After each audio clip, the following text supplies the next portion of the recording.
a little bit more on some shorts that I started. Let me see if I can get a good,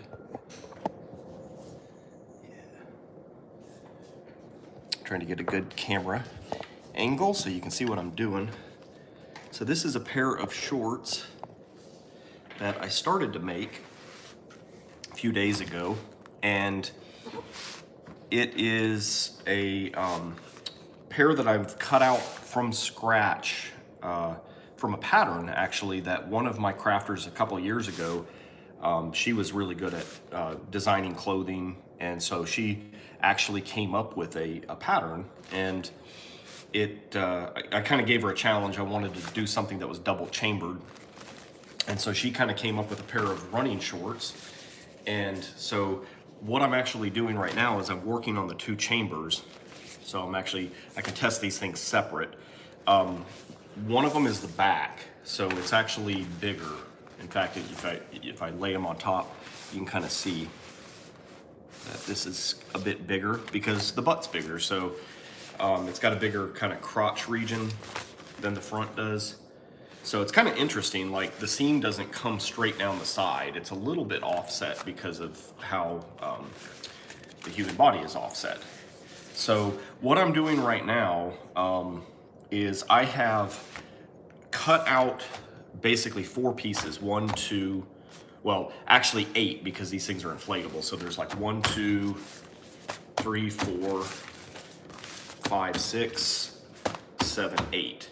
And I went ahead and put them together using a together seam, which is not something you generally use when doing inflatables. You always use lap seams, or sometimes we use this orthogonal T-shaped seam. Basically, it's a folded under lap seam with a reinforcement piece on the other side, so it basically kind of is glued on both sides. But for this, what I've done is I start with a together seam, and it's actually facing into the chamber. You can no longer see any of the together seams. You can see the back side of them here. And so what I did was I did everything together, and then I turned it inside out so that all the flaps of the together seam are basically facing into the air chamber. And then what I did was I did a strip to connect the waistline together, because obviously you can't do a together seam all the way around, because then you can't turn it inside out. So I left the waist not connected, and then I did this overlap all the way across, and then I kind of come to a corner. So the corner is a little bit of a tricky thing to seal. What I'll generally do is I bring this past the end, and then I kind of folded it over, and then I'll actually take another piece and fold it over that, but I'm not going to do that just yet. Because what I'm doing now is I've got all of these strips of material here. They're about half an inch. Well, no, they're a little, about half an inch. So what I'm doing now is I'm basically going over all of my together seams to create a overlap. So it's basically kind of a reinforcement strip, but really it is basically, you kind of look at it like it's an overlap that goes between both pieces to join them together. Really, you look at the together seam more of just a way to kind of put the pattern together, and then it's being held together long enough for you to go ahead and put these down. So I started working on it here, and I've come down here to the corner. And actually, this is kind of a little bit of a rounded corner. This gets a little bit more challenging because in here, I almost have to kind of work with my fingers, but then once I get on a straight array, I can use my brayer roller. So I'm gonna put on some gloves, and I've got my air filter running right here beside me.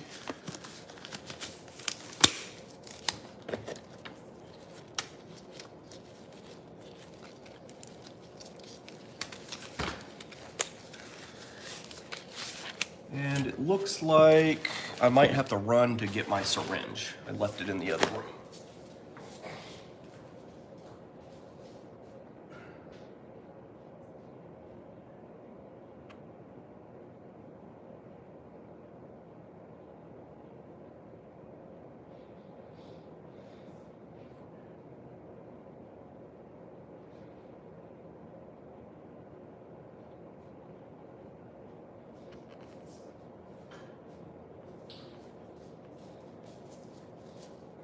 I work in several rooms because I a lot of times have several projects going at the same time, as well as doing repairs and things. So got my glue, and I've got my 18 gauge needle. These are really kind of my choice. They're perfect for putting down strips and things like that, because you can leave it and it's just the right gauge where the tip can dry overnight, and you can just kind of grab it and peel it, and then you've got glue. So if you use anything smaller than this, it'll always plug up, and you can't do that. But 18 gauge or larger, you can do that. But I don't like the larger because it's a little bit too much flow. This is really kind of the perfect. So what I always do when I'm doing these overlaps to join two pieces is I first kind of take a little bit of glue and run a bead down in the crotch of the seam, because since this was a together seam, it's not going to be perfect. Meaning like it's not a perfect line. It's kind of wavy. So I'm doing that to kind of fill that in. Then I'm going to take, and right now, since I'm working kind of around this curve, I'm not going to do very much of this strip. I'm going to do just probably maybe about an inch. And what I'm doing is I'm kind of spreading that on the back side, making sure that it's coating the whole area. And now I'm going to lay it down, and then I'm basically going to kind of have to work this. Since this is going around a curve, I kind of have to work one side, and then I kind of flip over here to this side and just make sure that it's down. And I learned to, it's kind of a technique learning how much glue to put down. So I've learned to put just the right amount down, that when I lay it down and I squeeze, I don't generally get a lot of glue coming off the edges. And that's something you just have to kind of learn with time, because when you first start out, you're probably going to put either too much or too little. If you put too much, you get a lot of glue squeezing out. If you put too little, then you're obviously not going to get a real good bond. And you may end up with gaps, which will leak. So it's really just about kind of developing a technique as you're doing this. And one thing to note is when you put it down wet, like I did, and then put the seam together wet, you can also put it on both sides and put it down after the glue sets just a little bit. That's perfectly fine. It kind of works like a contact cement. I usually do latex that way. And sometimes I will do some straight seams if I'm working on a flat surface on like a straight long run. I may do it that way. The trick is that you've got to get it down right, because it's going to just stick, and that's it. I mean, you can use acetone or you can use heat to kind of pull it back off, but generally you want to get it down right. If you put it down wet, you've got the benefit of pushing the bubbles out and kind of working with it and getting it into the position that you need it to be in. If it's off just a little bit, you can kind of slide it. You can kind of work with it and mold it. So that's kind of why the putting it down wet really works pretty well. Especially if it's a clear material, then you can really get all the bubbles out of it, because with the clear material, you're going to see it's going to get cloudy, and it'll get bubbles.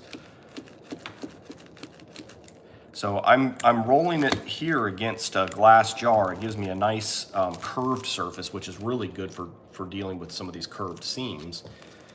And the roller really helps save your fingers.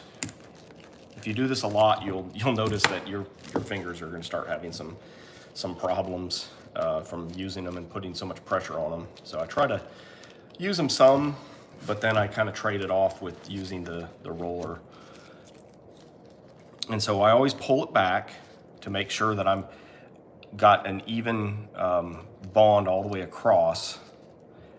Sometimes when you put a bead of glue like this along the crotch of the seam, if you run down further with that than you do with glue on the back side of this, then you can have when you put it down, it may glue up the middle where it's touching this stuff down here, but it's not really bonded. So it's always good to kind of pull it back, see what, make sure that you got a good bond all the way across before you continue on. So once I start doing some of these longer stretches, then I can kind of work a little bit, more at a time. And I can, if I'm not talking, doing a video like I'm doing, I can usually go a little bit faster, but here I'm having to use part of my brain to kind of think about what I'm doing and explain it. But you want to go as fast as you feel comfortable with and do good work. So when you first start doing this kind of crafting, you kind of go a little bit slower to make sure you're getting your technique down.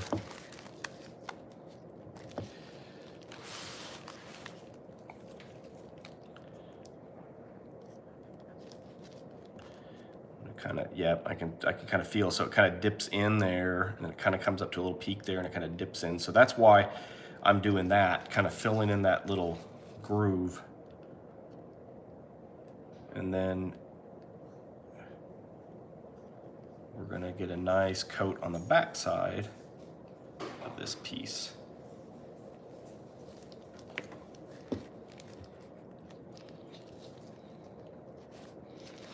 The jar gives you a nice way to kind of hold the material like that. Since it's curved, it's a really nice way to just stretch across.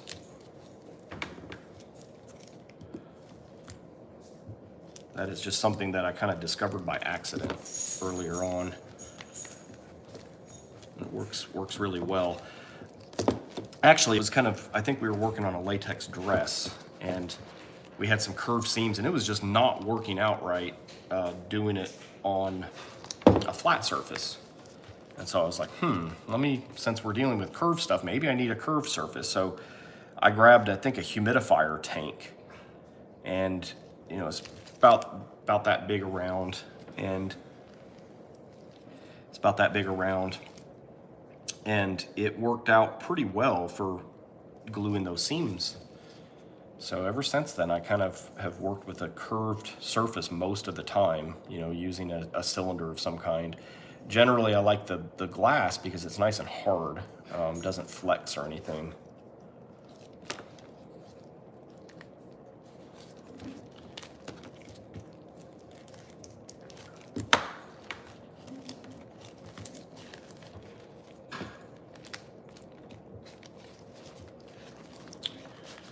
Material was getting a little bit bunched up there, so I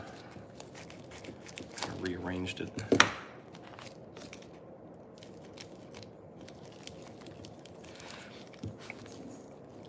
So the glue takes easily about 30 minutes to an hour, just depends on how much there is to completely set up.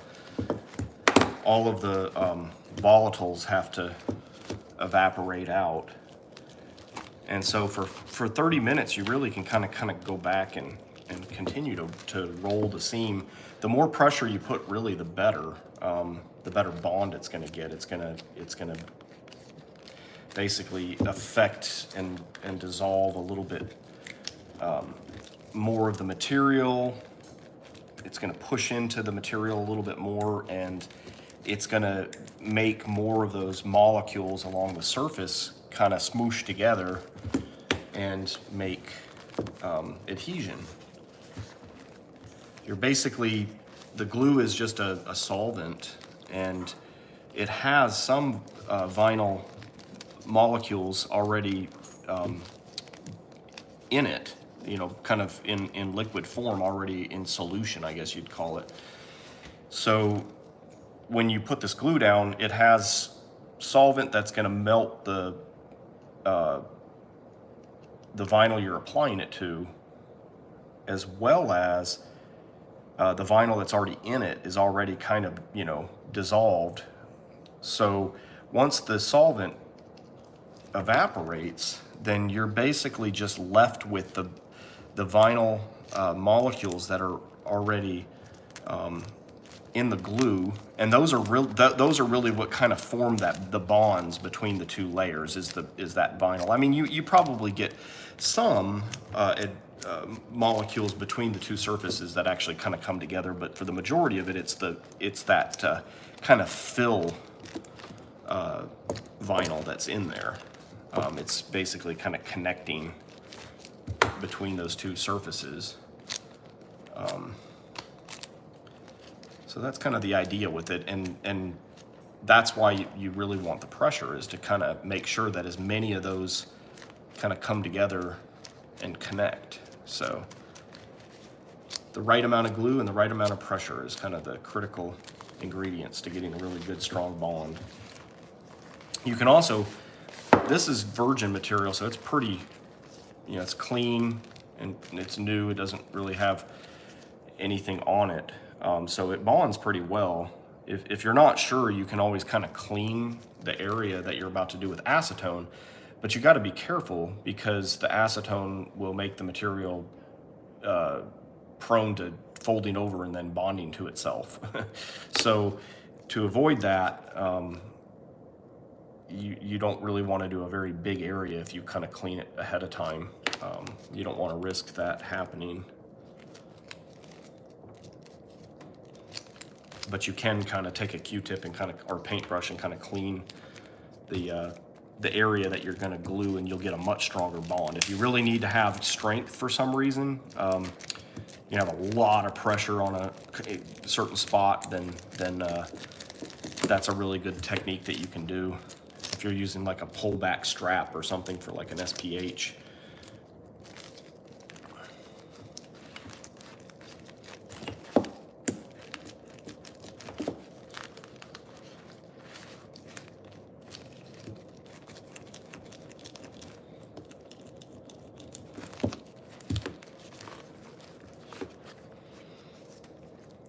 Getting down here to this little corner, and that's actually where the two halves are going to kind of come together and connect right there. So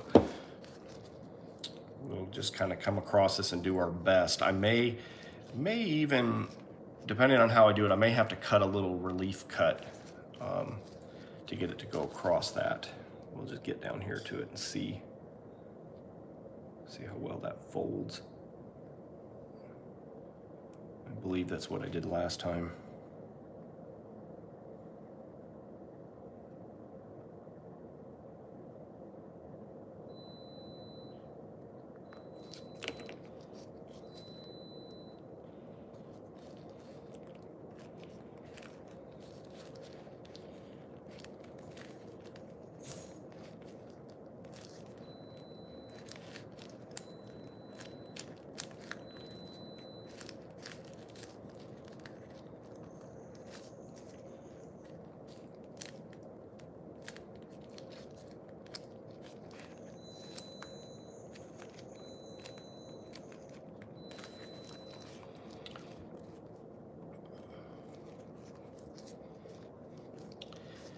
Might as well go ahead and round the end of this as we're getting down to it, and it's going to get glued down.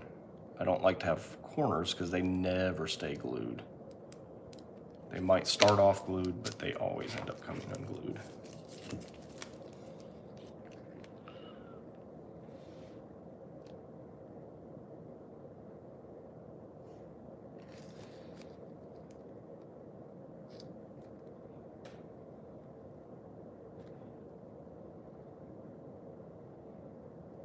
Too far. I need to just get across this corner.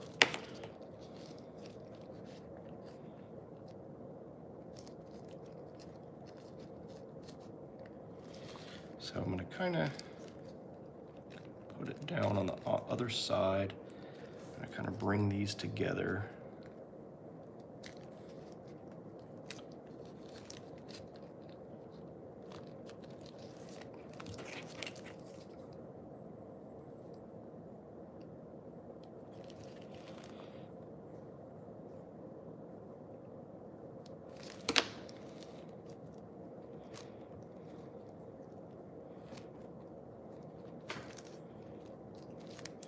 These are going to end up being covered over when I join the two halves. So just as long as I can get them to lay down, that's really all I need them to do at this point, because I'm going to end up with stuff kind of covering over this when I join the two halves, so I'm not gonna get crazy with it. I just want it to kind of lay as flat as I can.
I actually haven't even put a valve on this yet. I will do that kind of at the end. It's already sealed, but the valve is fairly easy to do. I basically kind of pinch the material, do a cut, then do another cut, kind of create a little T, and kind of make it about as big as I need it to be, probably maybe 3/8 of an inch to 1/2 an inch, depending on what valve size. And then I'll kind of cut those out to connect them. Some of my crafters just leave them as a T-piece, slice little slices of pie, or even do another X to kind of create a bunch of small little slices. Then you can kind of stick the valve down in there and then pull it back out so that the flared base is underneath, and then you can kind of just poke the syringe in there and just glue all the way around. So it's a little bit of a technique to do it after it's put together, but I'm so used to doing that, I just kind of do that. That way I can kind of position the valve wherever I want to later on. It's a little easier to do before you seal it because you can kind of glue a little easier from the back side, but you know, to each their own. So I'm going to kind of go back and continue to roll these seams that I did, and then I'll continue on with another strip. So I'll probably stop the video there for right now. Just wanted to kind of show this process. So I might pick back up and go live again later, maybe after I've done all of these seams all the way around, because it's kind of boring. There's just a lot of it, basically just kind of going all the way around. So I made it to here, then I have to kind of go here straight across. I've already done the one that kind of goes down the middle here and down through the crotch and kind of comes back up the other side. And then so I just have to do this one that kind of goes all the way around. I don't have to do the waistline because that was done already to connect it together after I had done the together seams. But after I finish the going all the way around, I should be able to go ahead and put the valve and then do a test inflation. And then basically do the other half, do a test inflation, let it sit overnight, make sure, kind of bounce on it a little bit. When you do together seams like this all the way around, it is incredibly strong. Even though this is only 0.2 millimeter thick material, you can bounce on this thing, put all your body weight on it. It's really, really durable. Way more durable than a RF welded seam. So that's pretty much it. Once I got them together and tested, then I'll basically come back and I will join these two using a strip down the side, one on the outside, and then I'll turn the thing inside out and I'll do another one down the inside. So that'll have joining seams, and then also in the crotch, these two pieces here, like this, will join together, inside and out. And then, of course, the leg openings, those stay open, like that, and then your waist. And this design works pretty good. It doesn't have any elastic. It stays up pretty well even when inflated. So anyways, I'll go live again later on after I've got more of the strips done, and maybe show the inflation of it, and or maybe I'll go live when I do the valve. Actually, that'd probably be a good thing to show. So thanks for tuning in, and check back later on.